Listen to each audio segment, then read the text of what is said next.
ഒറ്റ രാത്രി കൊണ്ട് സോഷ്യൽ മീഡിയയിലെ സെർച്ച് ലിസ്റ്റിൽ ഒന്നാമതെത്തിയിരിക്കുകയാണ് നടി ദിവ്യപ്രഭ. സംഭവം മറ്റൊന്നുമല്ല, all we imagine us light എന്ന ചിത്രത്തിലെ ഒരു ന്യൂഡിറ്റി രംഗം ടെലഗ്രാം വഴി ലീക്കായതാണ് കാരണം. കമന്റ് ബോക്സുകൾ നോക്കിയാൽ ചിത്രത്തിലെ ആ ഒരൊറ്റ രംഗത്തിന്റെ ലിങ്കിനു വേണ്ടി നെട്ടോട്ടമോടുന്ന മലയാളികളെ കാണാം. മിന്നായം പോലെ ടെലഗ്രാമിൽ കിട്ടുമോ, അടാറ് സാധനം തുടങ്ങി ഇന്നുവരെ കാണാത്ത തരത്തിലെന്ന് തോന്നിപ്പിക്കുന്ന രീതിയിലാണ് ആളുകൾ കമന്റ് ബോക്സിൽ പെരുമാറുന്നത്. ഇതോടെ മലയാളിയുടെ ലൈംഗിക ദാരിദ്ര്യത്തെക്കുറിച്ചുള്ള ചർച്ചകളും വ്യാപകമാവുകയാണ്. കാൻസ് ചലച്ചിത്രോത്സവത്തിൽ ഗ്രാൻഡ് പ്രീ പുരസ്കാരം നേടിയ ചിത്രമാണ് കബാഡിയെ സംവിധാനം ചെയ്ത all we imagine us light. എന്നാൽ സിനിമ പുരസ്കാരം നേടുമെന്ന് പ്രതീക്ഷിച്ചിരുന്നില്ല എങ്കിലും ഇക്കാര്യം സംഭവിക്കുമെന്ന് താൻ പ്രതീക്ഷിച്ചതാണെന്ന് ദിവ്യപ്രഭ മാധ്യമങ്ങളോട് പ്രതികരിച്ചു. ഇവിടെയുള്ള ആളുകൾക്ക് അഭിനേതാവ്, സിനിമ തുടങ്ങിയ കാര്യങ്ങളിലെ കാഴ്ചപ്പാട് മനസ്സിലാക്കാൻ കുറച്ചു സമയമെടുക്കും. ഇതെല്ലായ്പ്പോഴും സംഭവിക്കുന്ന കാര്യമാണ്, പ്രത്യേകിച്ചും മലയാളിയുടെ ഭാഗത്തു നിന്നും. ഒരു അഭിനേതാവിന് ശരീരം ഒരു ഉപകരണമാണ്. അതേസമയം സിനിമയിലെ ഈ രംഗത്തെ മാത്രം ചുറ്റുപറ്റി മോശമായ കമന്റുകൾ ചെയ്യുന്നത് അവരുടെ ഫ്രസ്ട്രേഷൻ തീർക്കുന്നതിന്റെ ഭാഗമായിട്ടായിരിക്കാമെന്നും ദിവ്യപ്രഭ പറയുന്നു.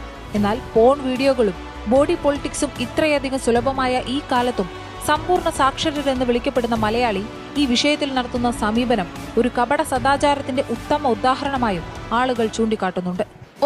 അപ്പം ഇതാണ് ഇന്നത്തെ വിഷയം. എന്താണെന്ന് ചോദിച്ചാൽ, ലോകത്തിൻ്റെ നെറുകയിൽ ഇന്ത്യൻ സിനിമയ്ക്ക് അഭിമാനമായി മാറിയ ഒരു ഫിലിമാണ് All We Imagine as Light. ഈ സിനിമയുടെ അതിൻ്റെ മലയാള അർത്ഥം ഇത്രയേ ഉള്ളൂ: നമ്മൾ സങ്കല്പിച്ചതെല്ലാം വെളിച്ചമായി എന്നുള്ള ഒരു അർത്ഥമാണ് വരുന്നത്.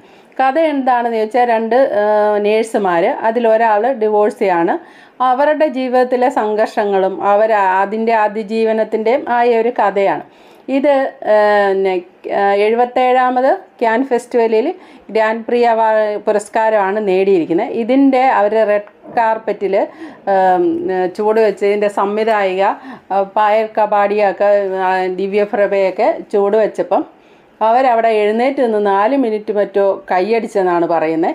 അതേപോലെ തന്നെ അവരുടെ കമൻറ്റ്, ഈ ഫിലിമിനെ പറ്റിയുള്ള കമൻറ്റ്, ഇതൊരു വളരെ കലാമൂല്യമുള്ള ഒരു ഫിലിം, ഹൃദയാകർഷകം, ലോലം, കാവ്യാത്മകം, ഇങ്ങനെയുള്ള കമൻറ്റുകളെല്ലാം അവിടെ അവർ പാസ്സാക്കിയപ്പം നമ്മൾ ഏതാനും സെക്കൻഡുകളുള്ള ഒരു തുണ്ടെന്ന് തന്നെ പറയാം, ഏതാനും സെക്കൻഡുകളുള്ള ഒരു തുണ്ടിന് വേണ്ടി നമ്മൾ എന്ന് പറയുമ്പോൾ ഇവിടുത്തെ ഞരമ്പന്മാരായ പുരുഷന്മാർ നെട്ടോട്ടം ഓടുമായിരുന്നു, കാടിപിടി ഓടുമായിരുന്നു. ടെലഗ്രാമിലെങ്ങാണ്ട് ഒരു ചെറിയ ചെറിയ ഒരു സീൻ, ഏതാനും സെക്കൻഡുള്ള ഒരു സീൻ ഒന്ന് ലീക്കായതിൻ്റെ പേരിൽ ലിങ്ക് ഉണ്ടോ എന്ന് ചോദിച്ച് പരാക്രമമായിട്ട് നടക്കുകയായിരുന്നു.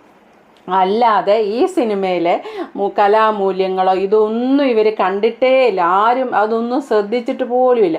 ഇത്രയും ഇവർ പറയുന്ന പോലെ തന്നെ, വാർത്തയിൽ ഇപ്പോൾ പറഞ്ഞ പോലെ തന്നെ, പോൺ സൈറ്റുകളും ഇതും എല്ലാം പോയപ്പോൾ ഈ നൂറ്റാണ്ടിലും ഇത്രയധികം ദാരിദ്ര്യമോ ഒന്ന് ചോദിക്കേണ്ടതും ഒന്ന് ചിന്തിക്കേണ്ടതുമായ ഒരു വിഷയമാണിത്. ഈ കപട സദാചാരമായിരിക്കാം ഒരുപക്ഷെ ഇതിൻ്റെ പുറകിൽ, ഈ മൂടിവെക്കപ്പെടുന്നതോ എന്തോ ആണ് ഇതിൻ്റെ. ഈ എത്ര വിദ്യാഭ്യാസം നേടി, എത്രയധികം കാലം പുരോഗമിച്ചു, എന്തെല്ലാം ഉണ്ടായി. ഇന്നലെ ഞാൻ ചെയ്ത ഒരു വീഡിയോയുടെ കമൻറ്റ് ബോക്സിൽ വന്നിരിക്കുന്നു, 50 വയസ്സ് വരെയുള്ള ആൾക്കാരും ഇങ്ങനെയുള്ള ഞരമ്പന്മാരല്ല, 50 വയസ്സിന് മുകളിലുള്ളവരാണ് ഈ ഞരമ്പന്മാരെന്ന് കേട്ടപ്പോൾ എനിക്കും അത് ശരിയായിട്ട് തോന്നി. പക്ഷേ ഇപ്പോൾ ഈ വാർത്തകളൊക്കെ കേൾക്കുമ്പോൾ അങ്ങനെയൊന്നുമല്ല, ഞരമ്പന്മാർക്ക് അങ്ങനെ പ്രായമൊന്നും ഇല്ലെന്ന് തോന്നുന്നു കേട്ടോ. ചെറുപ്പക്കാരും പ്രായമുള്ളവരും എല്ലാം കണക്കാണ്. കാരണം ഇത് ടെലഗ്രാമിൽ ദിവ്യപ്രഭയുടെ ഒരു സീൻ ലീക്കായെന്ന് പറഞ്ഞപ്പോഴത്തേന് ലിങ്ക് തേടിയുള്ള ഓട്ടം സോഷ്യൽ മീഡിയയിൽ നിസാരമല്ല. ഇപ്പം അത് കാണാൻ കിട്ടുന്നുണ്ട്, നിസാരമല്ലായിരുന്നു. അപ്പോൾ ആ ദിവ്യപ്രഭ തന്നെ പറയുന്നു, ആ ഫിലിം ഇവിടെ ചർച്ച ചെയ്തില്ലെങ്കിലും ഈ സീൻ ഇവിടെ ഒരു വിവാദമാകുമെന്നുള്ളത് പുള്ളിക്കാരത്തേക്ക് നേരത്തെ തന്നെ തോന്നിയിരുന്നു എന്ന് പറയുന്നു. അപ്പോൾ എങ്ങനെയുണ്ട്, മലയാളിയെ അവർ മനസ്സിലാക്കി വെച്ചിരിക്കുന്ന അതേപടി തന്നെ സംഭവിച്ചില്ലേ, വേറെ ഒന്നുമില്ല. അപ്പം ഇതിൻ്റെ അത് കണ്ടവർ പറയുന്ന വാക്കുകൂടെ നമുക്കൊന്ന് കേൾക്കാവേ. ഒരു നാച്ചുറൽ ആയിട്ടുള്ള ഒരു പടം, സാധാരണ മനുഷ്യർ ജീവിതത്തിൽ നടക്കുന്ന ഒരു പടം, അത് അതേപോലെ തന്നെ എടുത്തങ്ങ് വെച്ചിട്ടുണ്ട്. അത്ര അങ്ങനെയല്ല, ഇതൊരു മനുഷ്യരുടെ ഉള്ളിൽ നടക്കണ എന്തൊക്കെയുണ്ടോ അതിപ്പോൾ ലൈംഗികമായിട്ടുള്ളതായാലും എല്ലാം അതിൽ പച്ചയായിട്ട് കാണിക്കുന്നുണ്ട്, അത്രേ ഉള്ളൂ. അല്ലാതെ വേറെ മോശമായിട്ടൊന്നും പറയല്ല, കൊള്ളാം.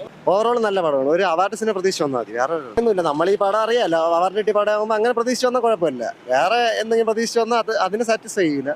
അപ്പൊ അയാൾ ആ സിനിമ കണ്ടിട്ട് സ്വാഭാവികമായിട്ടുള്ള ഒരു അഭിപ്രായമാണ് അയാൾ പറഞ്ഞ പച്ചയായ ഒരു ജീവിതം, അത് അതേപടി ജീവിതത്തിൽ സംഭവിക്കുന്നത് എന്താണോ. ഇപ്പൊ ഡ്രസ്സ് മാറുന്നതാണ്, ആ ഡ്രസ്സ് മാറുന്ന റൂമിൽ നിന്ന് ഡ്രസ്സ് മാറുന്ന ഒരു സ്ത്രീയെ ആ ഡ്രസ്സ് മാറുന്ന ആ ഒരു രീതി ആ സിനിമയിൽ അങ്ങനെ ഒരു സെക്കൻഡുകൾ അങ്ങാണ്ട് കാണിക്കുന്നുണ്ടെന്ന് തോന്നുന്നു, അത്രയേ ഉള്ളൂ. പക്ഷേ ആ ഒരു ഇത്രയും ദാരിദ്ര്യമോ എന്ന് ചോദിക്കാൻ തന്നെ നമുക്ക് തോന്നും. ആ ഒരു സീനിന് വേണ്ടി പുരുഷന്മാരിവിടെ നടത്തിയ കമൻറ്റ് ബോക്സ് അത് സഹിക്കാൻ പറ്റില്ല. ആദ്യം നിങ്ങൾ കേട്ടല്ലോ, ഇതേപോലെ ഒത്തിരി ഉണ്ട്, ഒത്തിരി കമൻറ്റ്, അശ്ലീല കമൻറ്റുകളുടെ പെരുമഴയാണ്. അയ്യോ എൻ്റെ പൊന്നോ, ഇത് ശരിക്കും പറഞ്ഞാൽ ലോകത്തിൻ്റെ നെറുകയിൽ അപമാനമായി മാറി, ലോകത്തിൻ്റെ നെറുകയിൽ അഭിമാനമായി മാറി ഈ സിനിമ. പക്ഷേ അതിനേക്കാട്ടും വലിയ അപമാനമായി മാറിയിരിക്കുകയാണ് ഇവിടുത്തെ പുരുഷന്മാരുടെ ആ ഒരു സ്വഭാവം. ഇപ്പോൾ ഇതിലൂടെ ഇത്രയും ശ്രദ്ധയാകർഷിച്ച ഈ ഫിലിമിനെ പറ്റിയുള്ള ഇവിടുത്തെ ധാരണ എന്താണെന്നുള്ളതും പുറത്ത് പറഞ്ഞിട്ടുണ്ട്. ലോകത്തിൻ്റെ മുന്നിൽ അപമാനമായി മാറിയിട്ടുണ്ട് ഇവിടുത്തെ ഞരമ്പന്മാർ. കാരണം ഇവിടുത്തെ ഈ ഒരു ചിന്താഗതി, ഈ ഒരു സീനിന് വേണ്ടി ഇതുപോലെ നെട്ടോട്ടോടി, അല്ലാതെ ആ സിനിമയിലെ ഒരു ഇതും കണ്ടില്ല. അപ്പോൾ ഈ ഞരമ്പന്മാരുടെ ഇതേ രീതിയിൽ അഭിപ്രായം പറയുന്ന വേറൊരാളുടെ അഭിപ്രായമുണ്ട്, നമുക്കതൊന്ന് കേൾക്കാം. നമ്മുടെ അരവിന്ദൻ, അടൂർ ഗോപാലകൃഷ്ണൻ അവരുടെയൊക്കെ ഒരു സിനിമ കാണുന്ന പോലെ ഉള്ള മാതിരി ഒരു സമാന്തര സിനിമ എന്നൊക്കെ പറയില്ലേ, അതേപോലെ ആണ് കാണിക്കുന്നത്. ബിരിയാണി സിനിമയിൽ കനി കുസൃതി കാണിച്ച പോലെ ബ്രസ്റ്റ് മാറും മുലയും എല്ലാം കാണിക്കുന്നു. അതിൽ ദിവ്യപ്രഭയുടെ ഷോ ആണെന്ന് വേണമെങ്കിൽ പറയാം. ഈ സിനിമയിലെ പയ്യനില്ലേ, മുറ സിനിമയിലെ പയ്യൻ, അവനാണെങ്കിൽ ദിവ്യപ്രഭയുടെ ജോഡിയായിട്ട് കാണിക്കുന്നത്.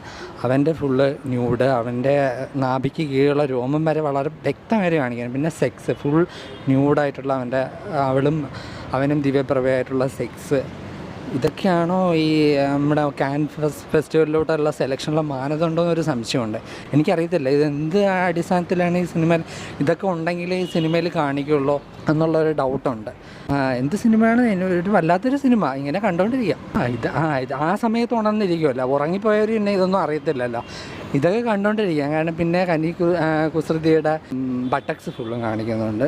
പിന്നെ മറ്റേവളുടെ ഫുള്ളിങ്ങനെ അവിടെ എല്ലാം കാണിക്കുന്നുണ്ട്. ആ ദിവ്യപ്രഭയുടെ ഷോ ആണ്, അതിൻ്റെ ഒരു എന്താ പറയുക, അതിൻ്റെ ഒരു ലാഞ്ചനയാണ്. അവൾ ആ കാൻ ഫിലിം ഫെസ്റ്റിവലിൽ ഒരു ഡ്രസ്സിൽ നിൽക്കുന്നില്ലേ, അതിൻ്റെ ഒരു ഇതാണ്.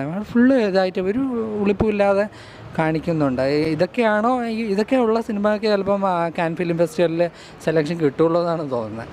വളരെ അതിശയപ്പെട്ടു ഞാൻ. കാൻ ഫിലിം ഫെസ്റ്റിവലൊക്കെ പ്രദർശിപ്പിച്ചുകൊണ്ട് അതിനെന്തെങ്കിലും ക്വാളിറ്റി ഉണ്ടാകുമെന്ന് കരുതി.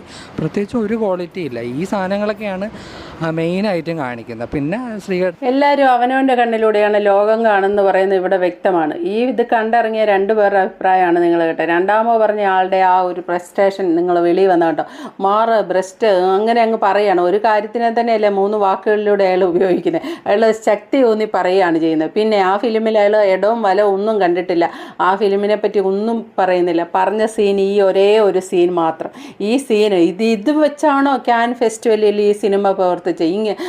ഇതൊക്കെ കാണിച്ചാലേ അവിടെ പുരസ്കാരം കിട്ടുകയുള്ളൂ, അല്ല ഇതിനു വേണ്ടിയാണോ ഈ സിനിമ തിരഞ്ഞെടുത്തത്? അപ്പോൾ ഈ ഒരൊറ്റ സീൻ മാത്രമേ പുള്ളിക്കാരൻ അവിടെ കണ്ടിട്ടുള്ളൂ. അതിൻ്റെ ഇടം വല ഒന്നും പുള്ളിക്കാരൻ കണ്ടില്ല. ആ സിനിമയെക്കുറിച്ച് പുള്ളിക്കാരൻ വേറൊരു കാര്യങ്ങളും പറഞ്ഞിട്ടില്ല. ആ ദിവ്യപ്രഭയുടെ ആ ഒരു ഏതാനും സെക്കൻഡുകളുള്ള ആ ഒരു സീനാണ് പുള്ളി കണ്ടിട്ടുള്ളൂ, കണ്ണ് തുറന്ന് കണ്ടിട്ടുള്ളൂ. അതേപ്പറ്റി മാത്രമേ പുള്ളിക്ക് വർണ്ണിക്കാനും പറ്റുന്നുള്ളൂ, വേറൊന്നും പുള്ളി കാണുന്നില്ല. അല്ല പിന്നെ ഇങ്ങനെ ഒന്ന് പറഞ്ഞിട്ട്, അല്ലെ നമ്മുടെ ചിന്താഗതിക്ക് പറ്റുന്നില്ല ഇങ്ങനെ കാണിച്ചു എന്നൊക്കെ പറഞ്ഞിട്ട് ആ സിനിമയുടെ കുറേ ഒരു നല്ല വശങ്ങളോട് പറയുകയാണെങ്കിൽ കുഴപ്പമില്ല. ഇതൊന്നും പറഞ്ഞിട്ടില്ല, ഈ സീനെക്കുറിച്ച് മാത്രമേ പറഞ്ഞിട്ടുള്ളൂ. ഇതാണ് മലയാളി. ഇപ്പോൾ ഈ മലയാളത്തിലെ പുരുഷന്മാരുടെ ഞരമ്പുകൾക്ക് പ്രശ്നമായത് ഈ ഒരു സീനാണ്. കണ്ടാൽ എന്താണ് തോന്നുക? ഇവർ ഒരു ഇതും കാണാതെ കിടക്കുന്ന കാട്ടിയാദികളോ? ഇവരെന്താണ് ഈ പുരുഷന്മാർ ഇങ്ങനെ ആയിപ്പോയത്? സത്യം പറഞ്ഞാൽ ഇത് കാണുമ്പോൾ ഇവരുടെ ദാരിദ്ര്യം ഓർക്കുമ്പോഴത്തേനും വല്ലാത്ത കഷ്ടം തോന്നുന്നുണ്ട് കേട്ടോ. Okay, thank you for watching. അടുത്ത വീഡിയോ കാണാം. ആദ്യമായിട്ട് കാണുന്നൊരു ചാനലൊന്ന് സബ്സ്ക്രൈബ് ചെയ്യണേ.